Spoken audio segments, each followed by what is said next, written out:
अस्सलाम वालेकुम। Pakistan stock exchange course की 32nd क्लास में खुशामदीद। दोस्तों, आज मैं आपको एक और बहुत इंपॉर्टेंट रेशो के बारे में बताने वाला हूँ, जिसे ROE यानी रिटर्न ऑन इक्विटी रेशो कहते हैं। गाय स्टॉक मार्केट में इन्वेस्ट करके प्रॉफिट जनरेट करने के लिए रेशोज ही सारा पार्ट प्ले करती हैं। आप जितने अच्छे तरीके से इन रेशोज को समझेंगे, उतनी ही आसानी से रेशोज को इंटरप्रेट करके कंपनी को एनालाइज कर सकेंगे और ये पता लगा सकेंगे कि कंपनी आपको फ्यूचर में कितना अच्छा रिटर्न देगी। मैं आपको क्लास 28 से ऑनवर्ड जितनी भी रेशोज़ के बारे में बता रहा हूँ, उनको बहुत ध्यान से समझें, बार-बार वीडियोज़ देखें, क्योंकि इन्वेस्टिंग करते वक़्त आपका सबसे बेहतरीन दोस्त ये रेशोज़ ही हैं। तो वीडियो स्टार्ट करने से पहले अगर आप चैनल पे नए हैं, तो चैनल को ज़रूर सब्सक्राइब कर लीजिएगा, ताकि मेरी फ्यूचर में आने वाली तमाम वीडियोज़ आप तक पहुँचती रहें। तो चलिए अब वीडियो स्टार्ट करते हैं। दोस्तों, रिटर्न ऑन इक्विटी बेसिकली एक प्रॉफिटेबिलिटी रेशो है। प्रॉफिटेबिलिटी रेशो भी काफ़ी तरह की होती हैं। इन रेशोज़ के ज़रिए बेसिकली इन्वेस्टर्स ये पता लगाते हैं कि कंपनी कितने प्रॉफिट में जा रही है। जैसे सॉल्वेंसी रेशो हमें ये बताती है कि कंपनी की डेट सिचुएशन कैसी है, वैसे ही प्रॉफिटेबिलिटी रेशो हमें ये बताती है कि कंपनी की प्रॉफिट की सिचुएशन कैसी है। और रिटर्न ऑन इक्विटी दुनिया के सबसे अमीर इन्वेस्टर वॉरेन बफे की मोस्ट फेवरेट रेशो है, क्योंकि यही रेशो बताती है कि कंपनी के ओनर्स को उनकी इन्वेस्टमेंट पे कितना रिटर्न मिल रहा है। अगर आप नहीं जानते इक्विटी किसको कहते हैं, तो ये सब मैंने क्लास 28 में डिटेल से बताया है, जिसका लिंक मैं टॉप राइट हैंड कॉर्नर में दे दूंगा। आप जाके वो वीडियो देख सकते हैं। रिटर्न ऑन इक्विटी, ये नाम सुन के ही अंदाज़ा हो जाता है कि ये रेशो हमें ये बताती है कि इक्विटी यानी जो शेयर होल्डर्स का पैसा है, उस पर कंपनी कितना रिटर्न जनरेट कर रही है।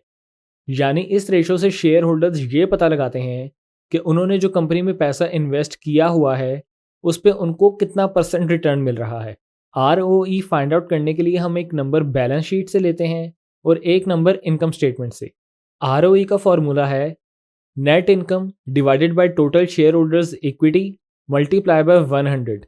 मैं ये सब आपको एक सिंपल सी एग्जांपल के जरिए समझाता हूँ, जिससे कि आपका कॉन्सेप्ट बिल्कुल क्लियर हो जाएगा। फर्ज करें एक कंपनी है, कंपनी ए, जिसको बिजनेस स्टार्ट करने के लिए 60 करोड़ रुपए चाहिए। अब कंपनी ने 40 करोड़ रुपए IPO के जरिए पब्लिक से उठाए हैं और 20 करोड़ रुपए बैंक से लोन उठाया है 10% इंटरेस्ट के हिसाब से। यानी बैंक को उनके इन्वेस्टमेंट पे सीधा सीधा 10% रिटर्न मिल जाएगा। अब बात आती है कि इन्वेस्टर्स ने जो 40 करोड़ रुपए इन्वेस्ट किए हैं, उस पर उन्हें कितना परसेंट रिटर्न मिल रहा है। तो ये चीज़ हमें बताएगी ROE। तो ROE जानने के लिए हम जाएंगे कंपनी की एनुअल रिपोर्ट पे। लेकिन एनुअल रिपोर्ट पे जाने से पहले प्लीज़ वीडियो को लाइक ज़रूर कर दीजिएगा।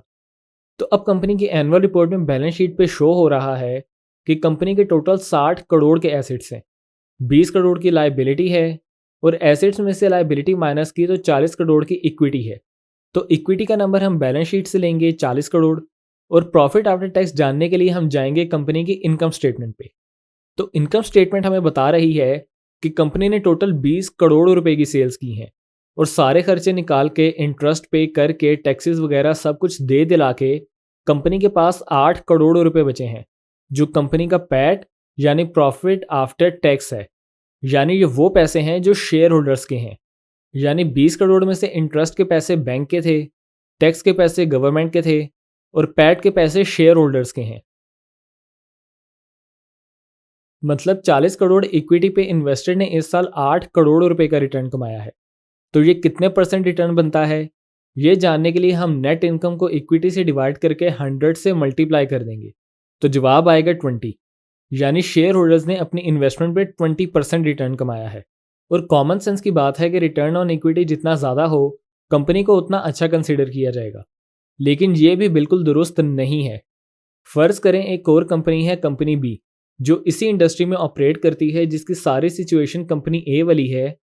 लेकिन कंपनी की इक्विटी 40 करोड़ की बजाय सिर्फ 20 करोड़ है और लायबिलिटी 20 करोड़ की बजाय 40 करोड़ है।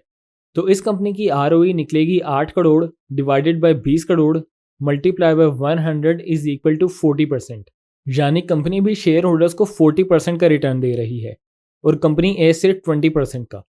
लेकिन देखा जाए तो कंपनी भी एक तरह से कर्जे में भी डूबी हुई है।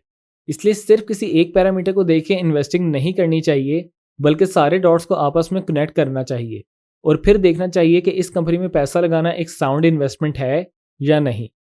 इन्वेस्टिंग से पहले किसी भी कंपनी की पूरी फाइनेंशियल सिचुएशन को देखना चाहिए और उस कंपनी को उस इंडस्ट्री में मौजूद बाकी कंपेटिटर्स से भी ज़रूर कंपेयर करना चाहिए। और सिर्फ अच्छी यानी ज़्यादा आरओई वाली कंपनी में डायरेक्ट इन्वेस्ट नहीं कर देना चाहिए।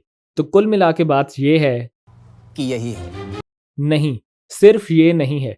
मैं इस वीडियो का एक सेकंड पार्ट भी बनाऊंगा जिसमें मैं आपको एक और बहुत ज़रूरी और बहुत इंटरेस्टिंग बात बताऊंगा, और वो ये कि ये 20% का रिटर्न शेयर होल्डर्स को इक्विटी पे मिल रहा है, यानी ये आरओई है।